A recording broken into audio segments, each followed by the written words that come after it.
stressed, they look worried, they look ill. Yeah. And this process is going on. It's something that's going to happen to the whole world. So I've battled mine, and I battle mine every day. I've battled my demons. I've actually, in the right sense of the word, I'm not saying they're demons or, there's bloody hell and all that crap that religion tells you. I've battled the things in my life, and I've done it, and I've come to terms with it in myself, and it's forgotten about, and I don't think about it again. Once you've done it and you've battled it, you forget about it, and it doesn't affect you for the rest of your life because you've learned. You don't have to continually learn the same lesson. Once you've learned the lesson, shut it down and it goes, because once you've learned it, most of the time you won't do it again. If it's a bad thing, especially the little things that we do every day that in habits, I suppose. One of the things is the poisons we put in our body, which is incredible.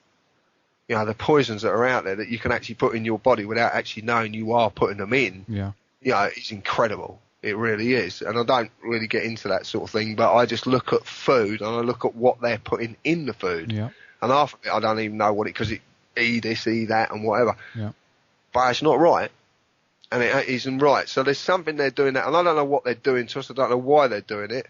I haven't got a clue, but there's a lot of people. My guess just is that they're changing the human being again. They're changing what the human being is and how our expressions, our properties, if you will, of what we're going to be able to do. It feels like we're under this incredible reconstruction, as it were, both in regards to society, but also in regards to what the human being is. But that's another story. Let's not dwell on that now. I kind of, I don't kind of go down them lines at all.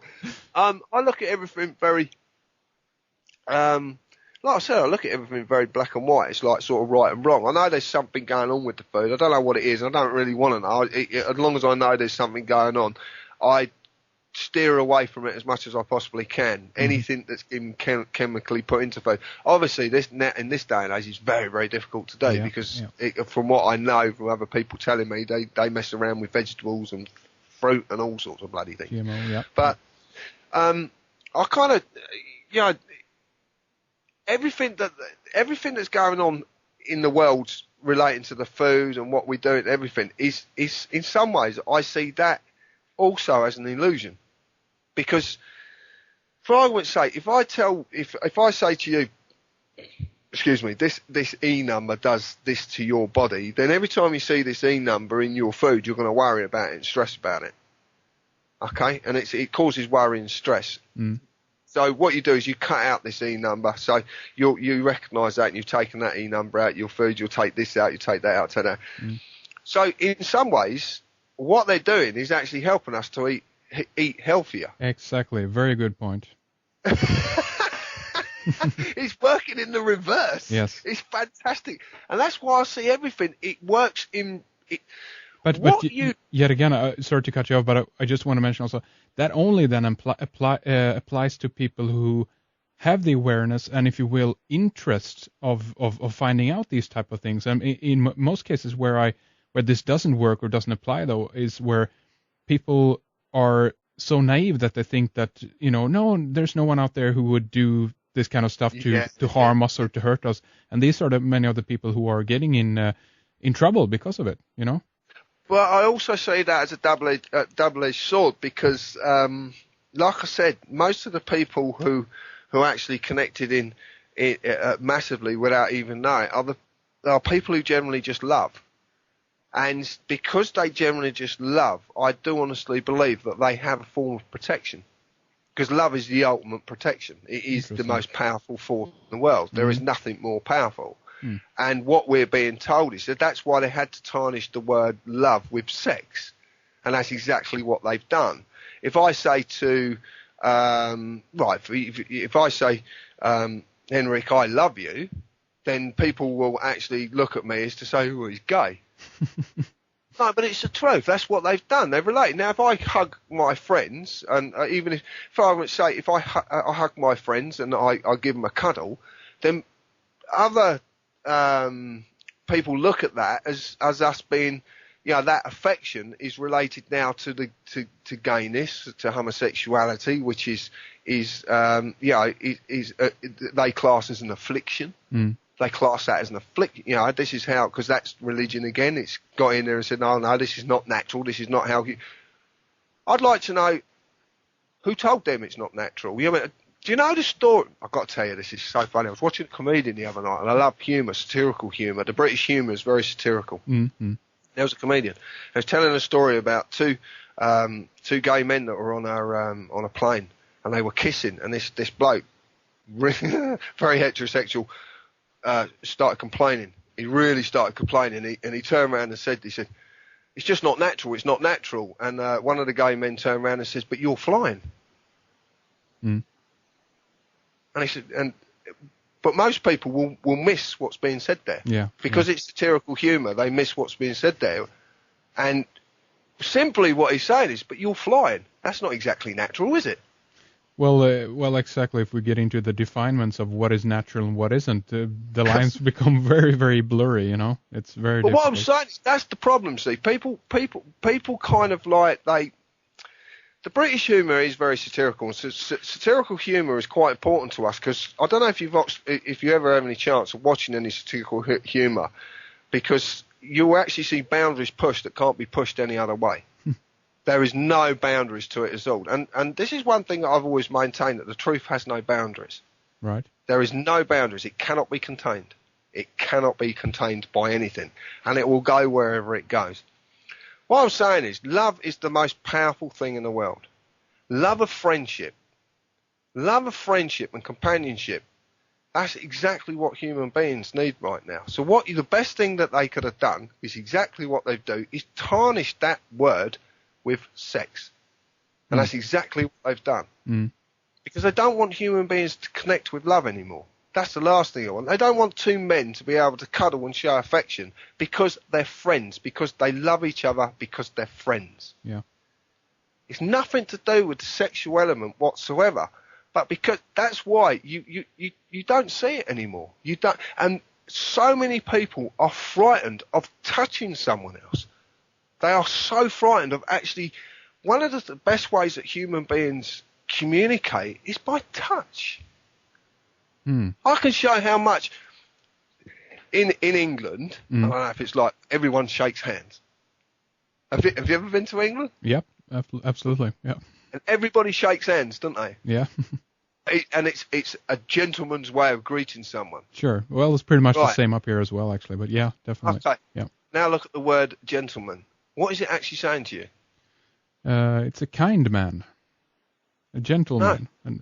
A gentle man, a man who is gentle, a man who wants to be friends, a man who is saying, I offer you my hand in friendship. Right. But that's been corrupted in England. That's been complete.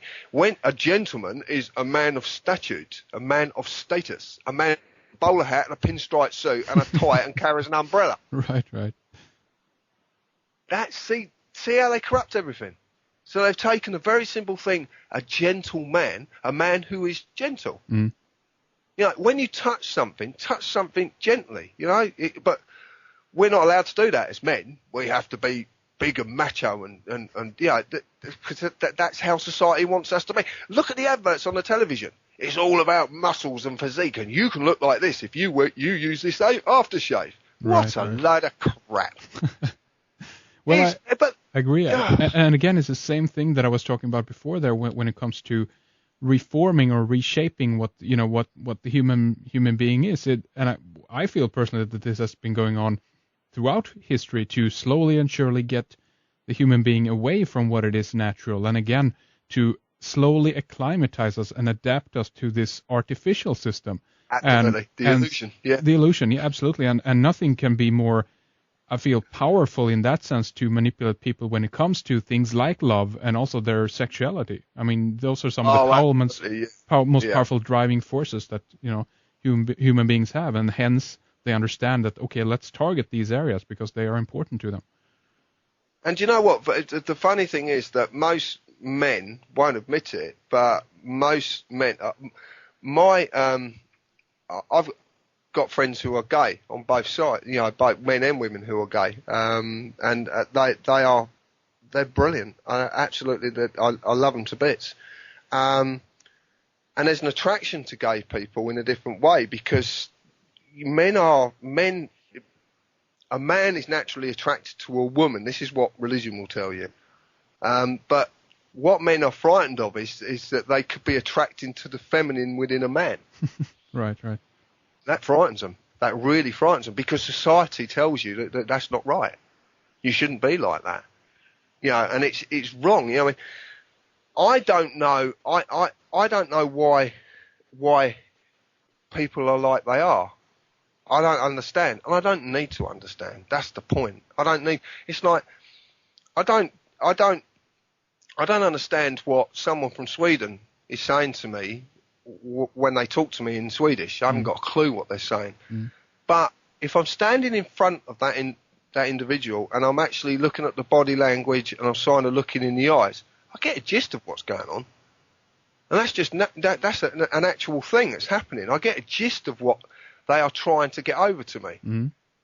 You know, and because you're reading, but if you stereotype everything and you label everything and you give people complexes about it, they'll stand in front of you and they haven't got a clue, because they've lost the ability to allow themselves to open up, because they're being confined within these boxes with labels on them.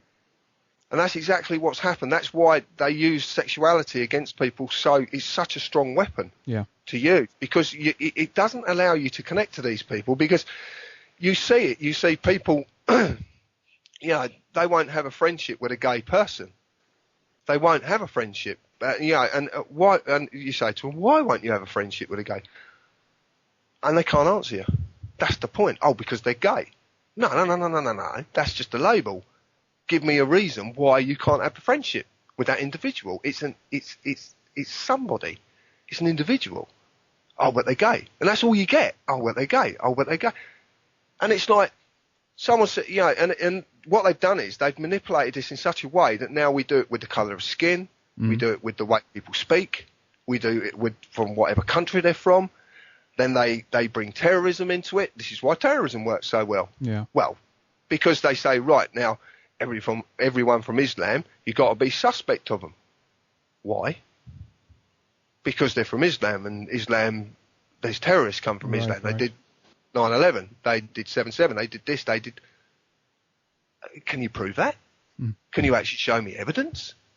Well, but no. But can you provide me evidence that every single member of that community that happens to look like that and speak that way are attributed to terrorist acts? Can you do that? So why are you believing this crap? Because this is how they've done it. It's very, very simple. The legal illusion that we live under is exactly the same. That illusion is manifested into the world, into the lives, because society says this, and we believe as persons we have to do this. And it's like, it's incredible. I look at it the world over, and it's exactly the same in every single country. There is no difference. It's exactly the same. And it's divide, it's conquer. When you divide people, you conquer people. Yeah, exactly. You break it down. You look at England, well, you look at the UK, you've got Cornwall, Wales, Scotland, England, and then you've got Ireland, which is, you know, it's funny enough, I was talking to my partner about this today. Ireland is a separate country on its own. It's just that the English went over there and stole a bit and then claimed it as their own, and since that, forever, there's been a war in that country. Now, you know, Ireland is a separate country on its own. An island, if you like. The United Kingdom used to be, as far as I understand, an island called Albion. It was the island of Albion. Yeah. So what they did is they drew a line between Scotland and England. They drew a line between Wales and England, and now they've got another line between Cornwall and England. So what they've done is absolutely smashed the people of an island to bits, and then actually got them to hate each other. Right? Political parties did exactly the same. What political parties did